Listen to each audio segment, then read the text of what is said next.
if you've been on the channel for a long time, my first year, when I first started streaming, I had idol in my name. I said, slime alien idol on my Twitter.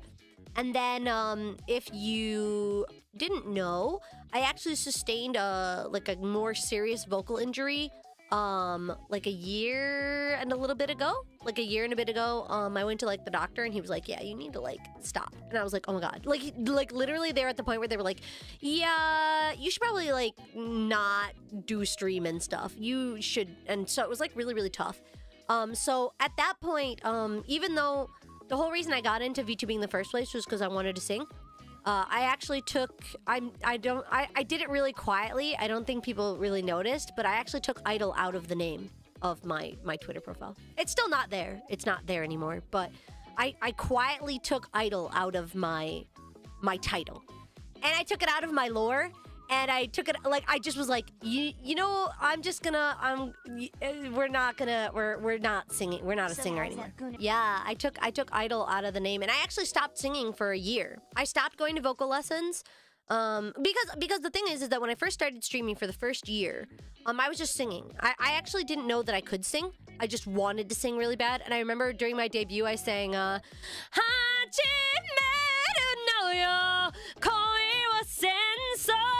I like sang Koi wa Senso, and I got a lot of compliments on it, and I was like, oh, maybe I could be an idol.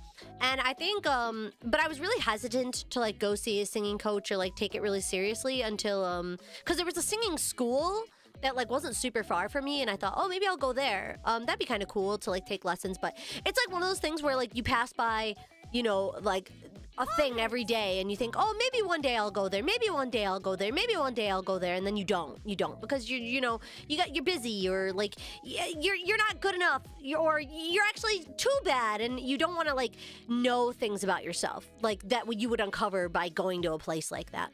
But one day, it was like right by the station, and one day I was leaving the station and it was pouring. It was pouring down rain, and I was stuck right next to the music school. And I didn't have an umbrella. And I just went, and I walked into the building. So I went into the music school, and I started taking singing lessons with the staff there, and it was really, really fun. It was going really well. It was going really well at first, but then my voice started getting kind of weird.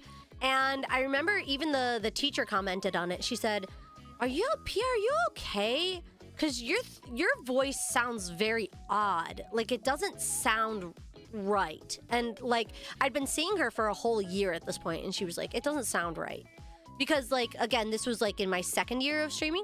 And I was like, uh-oh. So I went to go see a doctor, and he was like, oh, yeah, you're starting to, like, grow, like, a polyp on your vocal cords. And you also have muscle dysphonia, muscle tension dysphonia, or whatever.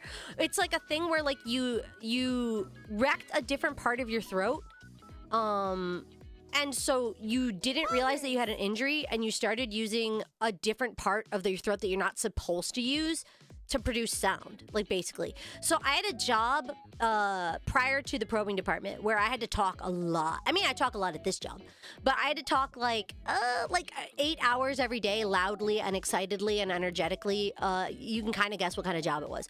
But so I had to talk a lot, and I think that from there I got like the owie. Yeah, so I quit that job before I got the injury. But I had injured myself from doing that job for so long and so hard that I didn't realize it. And so I was speaking with, like, instead of speaking with, you know, this part of your throat, I was speaking with, like, the wrong part. And so I was damaging it. And so my doctor was like, you should stop streaming, and you should stop singing, and you should stop doing everything, basically. He was like, you should, like, keep talking, but, like, you know, do talking therapy or whatever. I don't know. So I just was like, well, I guess I wasn't destined to be a singer, I guess. And so I just really quietly took my dream, and I packaged it up, and I pushed it under the bed, and I just tried not to think about it. And it was really sad, and it was a really big bummer, and it was like, one of the main reasons I became a VTuber in the first place was because I always wanted to be a singer. And so I just was like, well, I guess that's it. And life, that's just life sometimes, you know? Sometimes you have a dream and you can't achieve it, is what I thought. But after about a year of not singing and kind of taking it easy, I kind of like discovered some things about myself and about like how I was like talking and how I was singing and stuff like that. And instead of going to see a doctor this time, I just went to go see a vocal coach, and she was like, nah, we can fix that right up. And I kind of started to want to sing more, and I wanted to do more, and I could feel that idol spirit coming back into me. I went to my friend's idol live. I have a couple of friends who are like Chica idols now. And so I went to their idol live and I saw them on stage. It was like in this crowded little room, 30 people maybe. There's, smoke in the air. People are drinking and having a good time. And, they get up on stage and it was just like, it like reignited something back in me. And I was like, man, I want to be an idol so bad. I was like, I want to be an idol so bad. I want to be a singer. I want to go back to making music. I want to stop. Like, the only person who's stopping me from achieving my dream is me. And so I, thought about pulling the box back out, and I got a message from the concert organizers, and they were like, hey, we're looking to have you, join and do the opening for Mint and Doki. And I was like, hell yeah, it's back on.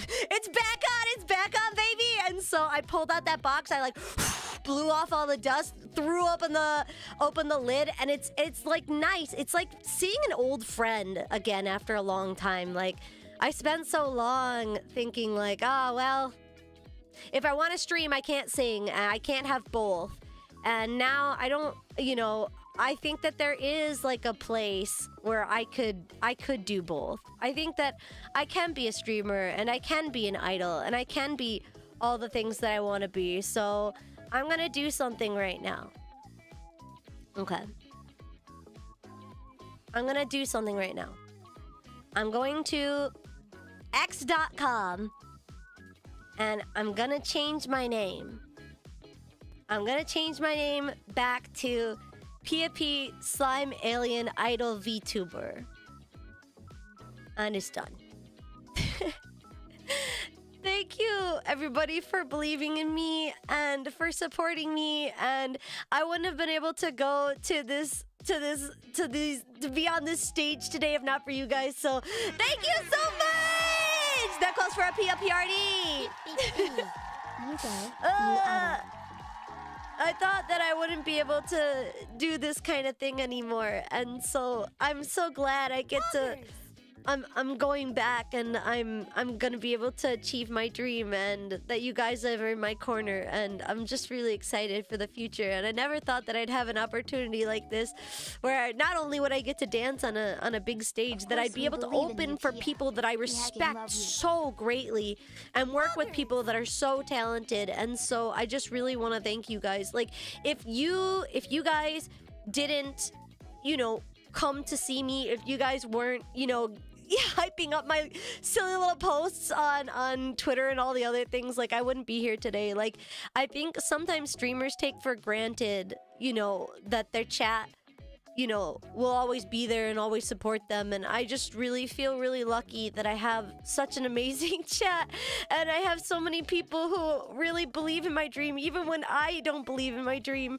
And so I'm just really grateful, and I really wanted to say that, like, 2024 was good, but I can't wait to see what we